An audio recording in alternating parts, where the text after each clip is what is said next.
ಪ್ರವಾಸಿ ಪ್ರಪಂಚದ ಟ್ರಾವೆಲ್ ಬುಲೆಟಿನ್ಗೆ ಸ್ವಾಗತ. ನಾನು ಸ್ವಾತಿ ಕೃಷ್ಣ. ಈಗ ಹೆಡ್ಲೈನ್ಸ್.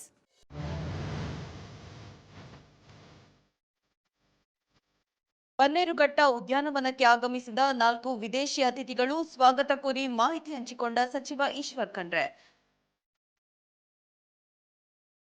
ಯಾಣ ಸುಂದರ ತಾಣಕ್ಕೆ ಸಂದಿದೆ ಮತ್ತೊಂದು ವಿಶೇಷ ಗೌರವ. ಭಾರತೀಯ ಭೂವೈಜ್ಞಾನಿಕ ಸಮೀಕ್ಷೆಯಿಂದ ಅಧಿಕೃತವಾಗಿ ಘೋಷಣೆ.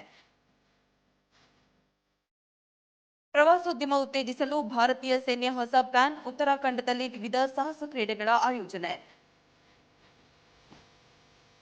ಏರ್ ನ್ಯೂಜಿಲೆಂಡ್ ಸಂಸ್ಥೆಯಿಂದ ಸ್ಕೈನೆಸ್ಟ್ ಪ್ರಯೋಗ. ಎಕಾನಮಿ ದರ್ಜೆಯಲ್ಲೂ ವಿಶೇಷ ಐಷಾರಾಮಿ ಸೌಲಭ್ಯ. ಬನ್ನೇರುಘಟ್ಟ ರಾಷ್ಟ್ರೀಯ ಉದ್ಯಾನವನಕ್ಕೆ ಹೊಸ ಅತಿಥಿಗಳ ಆಗಮನವಾಗಿದೆ. ಆಫ್ರಿಕಾದಿಂದ 4 ಚೀತಾಗಳು ಬೆಂಗಳೂರಿಗೆ ಆಗಮಿಸಿದೆ. ಈ ಕುರಿತು ಮಾಹಿತಿಯನ್ನು ಹಂಚಿಕೊಂಡಿರುವ ಅರಣ್ಯ ಸಚಿವ ಈಶ್ವರ್ ಖಂಡ್ರೆ ಚೀತಾಗಳನ್ನು ಬರಮಾಡಿಕೊಂಡಿರುವ ಕುರಿತು ಎಕ್ಸ್ ಪೋಸ್ಟ್ ಮಾಡಿದ್ದಾರೆ. ಚೀತಾಗಳಿಗೆ ವಾತಾವರಣ ಮತ್ತು ಹವಾಮಾನ ಬದಲಾವಣೆಯಿಂದ ಯಾವುದೇ ತೊಂದರೆ ಆಗದಂತೆ ವಿಶೇಷ ಕಾಳಜಿ ವಹಿಸಲು ಅಧಿಕಾರಿಗಳಿಗೆ ಸೂಚನೆಯನ್ನು ನೀಡಲಾಗಿದೆ. ಕ್ವಾರಂಟೈನ್ ವ್ಯವಸ್ಥೆ, 30 ದಿನಗಳ ನಿಯೋಜಿತ ಆಹಾರ, ಆರೋಗ್ಯ ಪರೀಕ್ಷೆಗಳು ಸೇರಿದಂತೆ ಎಲ್ಲ ಸುರಕ್ಷತಾ ಕ್ರಮಗಳನ್ನು ಕಟ್ಟುನಿಟ್ಟಾಗಿ ಅನುಸರಿಸುವಂತೆ ನಿರ್ದೇಶನವನ್ನು ನೀಡಲಾಗಿದೆ. ಪ್ರಾಣಿಗಳನ್ನು ಸುರಕ್ಷಿತವಾಗಿ ಬನ್ನೇರುಘಟ್ಟ ಮೃಗಾಲಯಕ್ಕೆ ಸಾಗಿಸುವ ವ್ಯವಸ್ಥೆಯನ್ನು ಮಾಡಲಾಗಿದೆ ಎಂದು ಸಚಿವ ಖಂಡ್ರೆ ತಿಳಿಸಿದ್ದಾರೆ. ಭಾರತೀಯ ಭೂವೈಜ್ಞಾನಿಕ ಸಮೀಕ್ಷೆ ಉತ್ತರ ಕನ್ನಡದ ಯಾಣದ ಐತಿಹಾಸಿಕ ಕಪ್ಪು ಶಿಲೆಗಳನ್ನು ರಾಷ್ಟ್ರೀಯ ಭೂ ಪರಂಪರೆ ತಾಣ ಎಂದು ಅಧಿಕೃತವಾಗಿ ಘೋಷಿಸಿದೆ. 2700 ದಶಲಕ್ಷ ವರ್ಷಗಳ ಹಿಂದೆ ರೂಪುಗೊಂಡ ಈ ಸುಂದರ ತಾಣ ವಿಜ್ಞಾನಕ್ಕೆ ಸವಾಲೊಡ್ಡುವ ನೈಸರ್ಗಿಕ ನೆಲೆಯಾಗಿದೆ. ಈಗ ಇಲ್ಲಿನ ಕಪ್ಪು ಶಿಲೆಗಳಿಗೆ ಸಂದಿರುವ ವಿಶೇಷ ಗೌರವ ನಮ್ಮ ನಾಡಿಗೆ ಕಿರೀಟವಿದ್ದಂತೆ ಅನ್ನುತ್ತಿದ್ದಾರೆ ಕನ್ನಡಿಗರು. ನೀವು ಕೂಡ ಈ ಸುಂದರ ತಾಣವಾದ ಯಾಣಕ್ಕೆ ಹೋಗಿದ್ದಲ್ಲಿ ನಿಮ್ಮ ಪ್ರವಾಸಿಯಾನದ ಫೋಟೋಸ್ ಅಥವಾ ವಿಡಿಯೋಗಳನ್ನು ಪ್ರವಾಸಿ ಪ್ರಪಂಚದೊಂದಿಗೆ ಹಂಚಿಕೊಳ್ಳುವ ಮೂಲಕ ನಿಮ್ಮ ಸಂತಸವನ್ನು ವ್ಯಕ್ತಪಡಿಸಿ.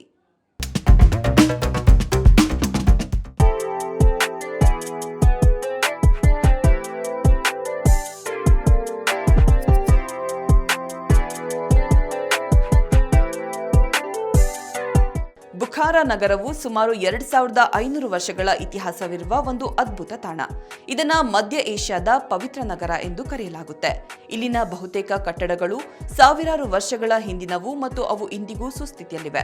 ನೀವು ಇಲ್ಲಿನ ಬೀದಿಗಳಲ್ಲಿ ನಡೆದರೆ ಕಾಲಯಂತ್ರದಲ್ಲಿ ಕುಳಿತು 1000 ವರ್ಷಗಳ ಹಿಂದೆ ಹೋದ ಅನುಭವವಾಗುತ್ತೆ. ಇಲ್ಲಿನ ಮಿನಾರೆಟ್ಗಳು, ಮದ್ರಸಾಗಳು ಮತ್ತು ಮಸೀದಿಗಳ ಮೇಲಿರುವ ನೀಲಿ ಬಣ್ಣದ ಮೊಸಾಯಿಕ್ ಟೈಲ್ಸ್ ಕೆಲಸವು ಜಗತ್ಪ್ರಸಿದ್ಧ. 1220ರಲ್ಲಿ ಚೆಂಗೇಜ್ ಖಾನ್ ಬುಖಾರಾವನ್ನ ಆಕ್ರಮಿಸಿದಾಗ ಇಡೀ ನಗರವನ್ನ ಧ್ವಂಸ ಮಾಡಿದ್ದ.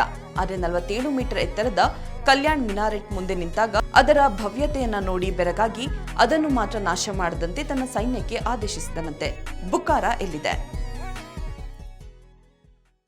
ಉತ್ತರಾಖಂಡ ಪ್ರವಾಸೋದ್ಯಮವನ್ನು ಉತ್ತೇಜಿಸಲು ಭಾರತೀಯ ಸೇನೆ ಹೊಸ ಪ್ಲಾನ್ ಮಾಡಿದೆ. ಪ್ರವಾಸೋದ್ಯಮವನ್ನು ಉತ್ತೇಜಿಸುವ ಜೊತೆಗೆ ಸಾಂಸ್ಕೃತಿಕ ಪರಂಪರೆಯನ್ನು ಸಂರಕ್ಷಿಸಿ ದೇಶದ ವಿವಿಧ ಭಾಗಗಳಿಂದ ಸಾಹಸ ಪ್ರಿಯರನ್ನ ಉತ್ತರಾಖಂಡದತ್ತ ಆಕರ್ಷಿಸಲು ಸೂರ್ಯ ದೇವಭೂಮಿ ಚಾಲೆಂಜ್ 2.0 ಅಭಿಯಾನವನ್ನು ಆಯೋಜಿಸಿದೆ. ಈ ಚಾಲೆಂಜ್ನ ಭಾಗವಾಗಿ ಚಾರಣ, ಸೈಕ್ಲಿಂಗ್ ಮತ್ತು ಮೌಂಟೇನ್ ರೇಸಿಂಗ್ ಮುಂತಾದ ಸಾಹಸ ಕ್ರೀಡೆಗಳನ್ನು ಆಯೋಜಿಸುವ ಮೂಲಕ ಈ ಅಭಿಯಾನಕ್ಕೆ ಚಾಲನೆ ದೊರೆಯಲಿದೆ. ಸೇನೆಯ ಸೂರ್ಯ ಕಮಾಂಡ್ ಈ ಅಭಿಯಾನದ ಸಂಪೂರ್ಣ ಜವಾಬ್ದಾರಿಯನ್ನು ವಹಿಸಿಕೊಂಡಿದ್ದು ಗಡಿ ಪ್ರದೇಶಗಳಲ್ಲಿ ಪ್ರವಾಸೋದ್ಯಮವನ್ನು ಅಭಿವೃದ್ಧಿಪಡಿಸಲು ಸೇನೆ ಪಣತೊಟ್ಟಿದೆ. ವಿಮಾನ ಪ್ರಯಾಣಕ್ಕೆ ಏರ್ ನ್ಯೂಜಿಲೆಂಡ್ ಸಂಸ್ಥೆ ಸ್ಕೈನೆಸ್ಟ್ ಎಂಬ ವಿಶೇಷ ಬಂಕ್ ಬೆಡ್ಗಳನ್ನು ಪರಿಚಯಿಸಲು ಮುಂದಾಗಿದೆ. ಇಷ್ಟು ದಿನ ಎಕಾನಮಿ ಕ್ಲಾಸ್ ಪ್ರಯಾಣಿಕರು ಕೂಡ ಕಿರಿದಾದ ಸೀಟುಗಳಲ್ಲಿ ಕುಳಿತು ನಿದ್ರಿಸಬೇಕಿತ್ತು. ಇದೀಗ ಸ್ಕೈನೆಸ್ಟ್ ಮೂಲಕ ಆರಾಮವಾಗಿ ಮಲಗಿ ದೂರದ ಸ್ಥಳಗಳಿಗೆ ಪ್ರಯಾಣಿಸಬಹುದು. ಮೇ 19ರಿಂದ ಇದರ ಬುಕಿಂಗ್ ಆರಂಭವಾಗಲಿದ್ದು ನವೆಂಬರ್ ತಿಂಗಳಿನಿಂದ ಸ್ಕೈನೆಸ್ಟ್ ಸೇವೆ ಲಭ್ಯವಾಗಲಿದೆ.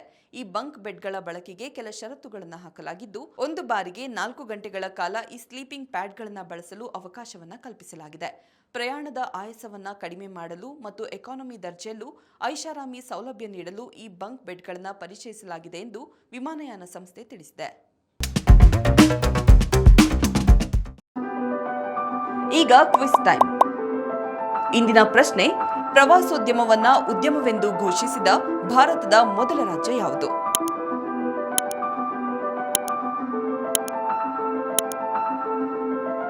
ಸರಿಯಾದ ಉತ್ತರವನ್ನ ಕಾಮೆಂಟ್ ಮೂಲಕ ತಿಳಿಸಿ. ಇದಾಗಿತ್ತು ಇವತ್ತಿನ ಟ್ರಾವೆಲ್ ಬುಲೆಟಿನ್. ನೋಡ್ತಾ ಇರಿ ಪ್ರವಾಸಿ ಪ್ರಪಂಚ, ವಿಹಾರವೇ ವಿಶ್ವ. ನಮಸ್ಕಾರ.